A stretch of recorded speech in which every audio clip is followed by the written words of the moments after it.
نايزن هجرات عربن ناي إسرائيلن ناي كالوت عبيت هجراتن نابقرن أفريقيا دما اتقندا تكرو نايز channel سلزغونه نابو غزنا هن كيدنا انتاي صلوا كلويو.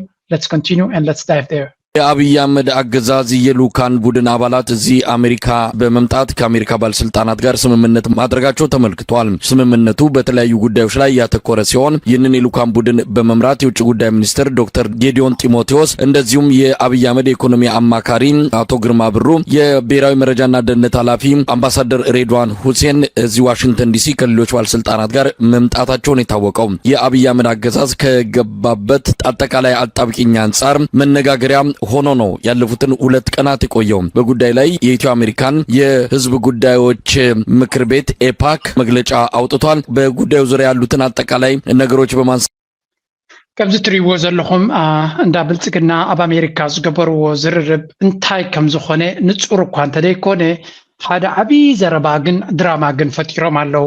ሕጂ እዚ ድራማ እዚ ብርግጽ ምስ አሜሪካ እገዳ ተላዒልሎም ኣሎ። ምስ አሜሪካ ድማ ጽቡቕ ዝኾነ ንመጀመርያ ግዜ ፊት ንፊት ተራኸቡ ደለው። እዚ ሚኒስተር ካብ ዝመጽእ እውን እንተዋሃደ ምስ ናይ አሜሪካ ምምሕዳር ከምዚ ዓይነት ርክብ ንነዊሕ እዋን ኣይረኣና ነርና። ስለዚ ኣብዚ ጉዳይ እዚ እንዳ ብልጽግና ብዙሕ ትንተናታት እዮም ዝህቡ ዘለው። ምስ አሜሪካ ኣብ ጽቡቕ ምርድዳ በፂሖም ኣለው። ዳርጋ ምናልባት እቶም ንኤርትራ ክዝንጥሉ ዝውዕሉ ዝነበሩ መልሓሶም ቀይሮም ኣለው። ሕጂ ክልተ ዓይነት ዘረባ ክንርኢ ኢና። በቲ ሓደ ወገን እቲ ሃገራዊ ቴሌቪዥን ዝኽተሎ ዘሎ ናራቲቭ ወይ እውን ትረኻ ክንርኢ ኢና። በቲ ካልእ ድማ እቶም ፕሮፓጋንዲስትስ ናይቲ ብልጽግና ዝጥቀምሉ ዘለዉ ቋንቋ ክንርኢ ኢና። ሳልሳይ ድማ እቶም ተቃዋምቲ ናይ ብልጽግና ወይ እውን ኣብ ኢትዮጵያ ለውጡ ዝደልዩ ዘለዉ ሓይልታት ዝጥቀምሉ ዘለዉ ንኩሉ እና ኣተሓሓዝካያ እንድሕር ከይድካ ገለ ነገር ናይቲ ኩነታት ክትርድኦ ትኽእል። ምክንያቱ ኣሜሪካ ብግልፂ ዝተዛረበቶ ነገር ስለዘየለ ጉዳይ ናይ ኤርትራን ኣብ ኢትዮጵያን ብግልፂ ዝተዛረበቶ ነገር የለን።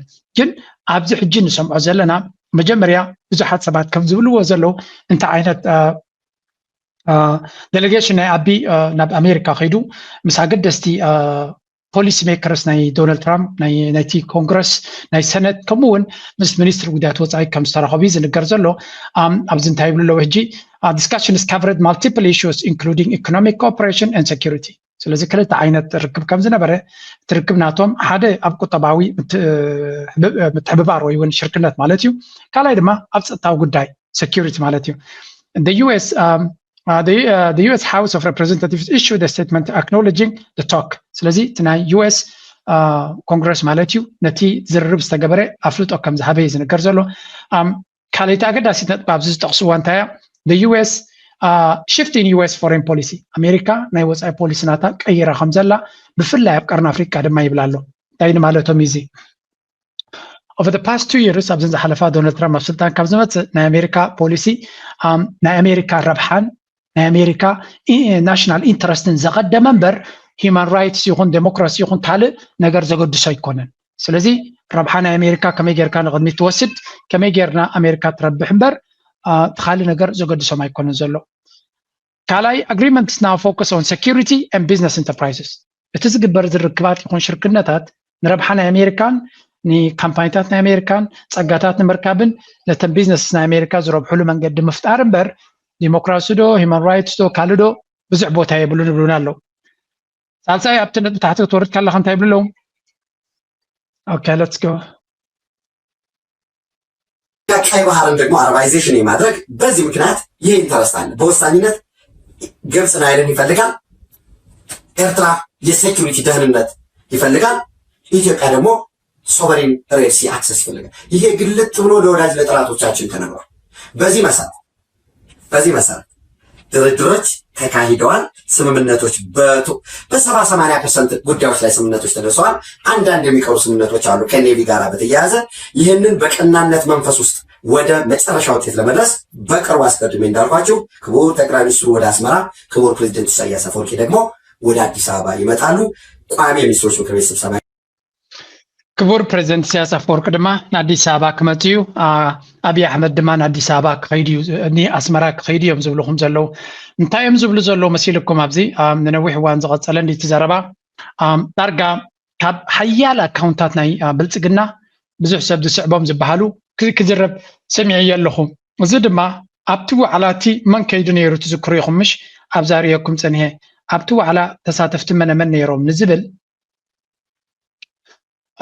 ኣብዚ ዋዕላ ናይ ኣሜሪካ ከይዶሞ ዝነበሩ መን ነይሩ እንድሕሪኹሞ ርድዋን ሁሴን ከይዲ ነይሩ ርድዋን ሁሴን ሓላፊ ናይ ስለያዊ መርበባት ምዃኑ ዝፍለጥ ኮይኑ ርድዋን ሁሴን ድማ ነቲ ናይ ሶሻል ሚድያ ፕሮፓጋንዳ ናይ ብልጽግና ዝዝውር ኣካል ድማ ንስዩ ስለዚ እቶም ምንጭታት እትያቶም እቶም ናይ ብልጽግና ምንጭታት ክንደይ ግዜ ነጊርናኩም ኢና ኣብዚ ከም በዓል ጆርጆ ድራር ወይ እውን ካልእ ኣይኮኑን ንሕና ካብ ደገ ዘሎ ሓበሬታ እምበር ካብ መንግስቲ ኤርትራ እንታይ ይበሃል ኣሎ ሕሹቕ በለና እሞ ክንነግር ገለ ዝበሃል የለን ባይ ወገን ከምኡ ዝብልህሉ ኾኑ እዮም ኣነ ግን መንግስቲ ኤርትራ ወግዓዊ ሓበሬታ ምስ ሃበ ጥራይ ብዛዕባ መንግስቲ ኤርትራ ትዛረብ እምበር ሕቡእ ምስጢራት የጋልፅ የገለ ክብለኩም ኣይክእልን እየ ከምኡ ዓይነት ስራሕ የብለይን ኣይደልን እየ እውን ኣነ ኣብቲ ፓብሊክ ዝወፅ ሓበሬታ ካብ ኩሉ መኣዝን ኣኪብና ኢና ዜና ክንህብ ንኽእል እምበር ኣብ ውሽጢ ዘሎ ዜናታት ሰሪቕና ወይ እውን ምስጢራት ኣውፅእ ኣብዚ ከነምፅእ ዓቕሚ የብለይን ኣነ በዛ ነብሰይ ግልፂ ምዝራብ ፅቡቅ እዩ ብዝኾነ እሳቶም ግን እቲ ብልፅግና ዝጥቀመሉ ታክቲክ ናይ ፕሮፓጋንዳ ነቲ ሓበሬታ ንሽተይ ዝረኸብዋ ኣጋኒንካ ድዩ ገለ ጌርካ ኣመቓቒርካ ድዩ ነቲ ናራቲቭ ሼፕ ክትገብር ነቲ ትረኻ ነቲ ዛንታን ክትቅይር ስለ ዘለካ ይህብዎም እዮም ነቶም ፕሮፓጋንዲስት ናቶም ስለዚ ጭብጥ ለና ሓድሽ መረጃ ሓድሽ መረጋገፂ ሓድሽ ሓበሬታ ሓድሽ ገለ ናበሉ እዮም ተውፁ ስለዚ ሓቅነት የብሉን ሚእቲ ካብ ሚእቲ ሓሶት ክንብል ኣይንኽእል ኢና ግን ነዚኣቶም ከዓ ሙሉእ ብሙሉእ ኣሚንካዮም ከዓ ከምኡ ከጋጥሚ ክትብል ኣይትኽእልን ኢኻ ስለዚ ኣብዚ ዘረባ እዚ እንታይ እዮም ዝብሉ ዘለው ካልኦት ኣካውንትታት እውን ዘውፅዎ ዘለው ከባቢ ኤርትራ ኢትዮጵያንሲ 67 ዓመታዊት ኣብ መርዳእ በፂሖም ኣለው ዝብል ዘረባ እዩ ንሳቶም ዝብልዎ ዘለው ድማ ሓደ to incentivize this rather unexpected coming together US will lift long established sanctions on Eritrea እንታይ እዮም ዝብሉ ዘለው ኣብዚ in preparation for the upcoming high level engagement between Eritrea and Ethiopia foreign ministers of both countries are scheduled to talk in person. The United States Department of State is behind this rapprochement.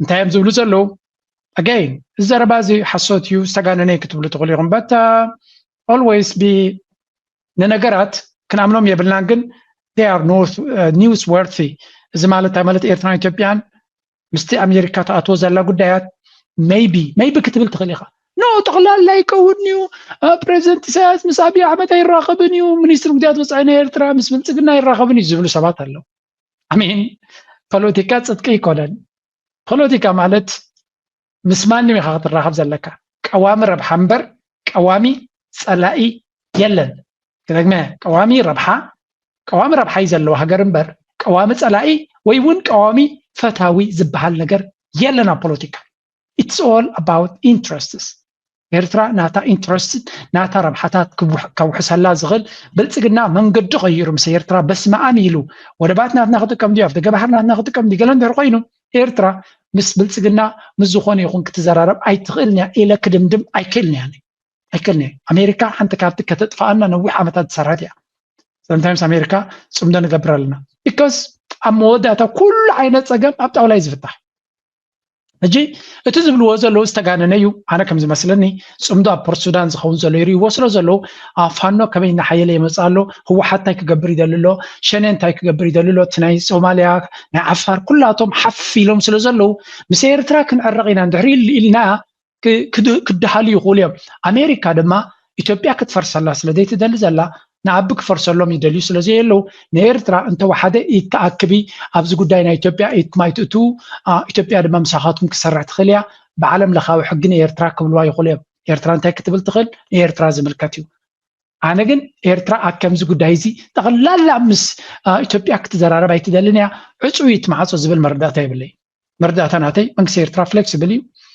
ንረብሓታቱ ዘውሕዝ ኩነታት ተፈጢሩ ምስ ኩላቶም ክሰርሕ ዝኽእል እዩ ሃገራት ዓረብ ንሓትደን ይባልዓ ስለ ዘለዋ መንግስቲ ኣሜሪካ ኣብ ጉዳይ ናይ ቀይ ባሕሪ ጉዳዮም ባዕሎም ክሕዙ ከም ዘለዎም ሓንቲ ካብተን ክብላ ዝፀንሐ ዘረባ ምናልባት ክትቅበላ ትኽእል ንሳያ እቲ ዝብሎ ዝፀንሐ ብዚ ማለት እዩ which is completely BS ወይ ከዓ ሓሶት ምዃኑ ማለት እዩ ዝብሎ ዝፀንሐ ግብፂ ጉዳይ ናይ ኒል ውሕስነት ክህልዋ ትደሊ ኤርትራ ፀጥታን ድሕነታን ክሕለወላ ትደሊ ኢትዮጵያ ድማ ልኡላዊ ኣፍ ደገ ባሕሪ ክትረክብ ትደሊ ስለዚ ንሰለስቲኦም ድማ ብኣሜሪካ መፍትሒ ክትገብረሎም ትሓስብ ኣላ ሓሳዊ እዚ ሓሶት እዩ እዚ ኢትዮጵያ ኣፍ ደገ ባሕሪ ኣብይ ኣሕመድ ባዕሉ ክዛረብ ከሎ ብሰላማዊ መንገዲ ብዲፕሎማስያዊ መንገዲ ብዓለም ለኻዊ ሕጊ ተኸቲልና ካልኣይ መዋፅኦ ኣልተርናቲቭ መዋፅኦ ንደሊና ኢሉ ናይ ፈረንሳ ኣብ ዝተረኸበሉ ኣብ ዝሓለፈ ስለዚ ብሓፈሻ أنا زنببو زلق مالتي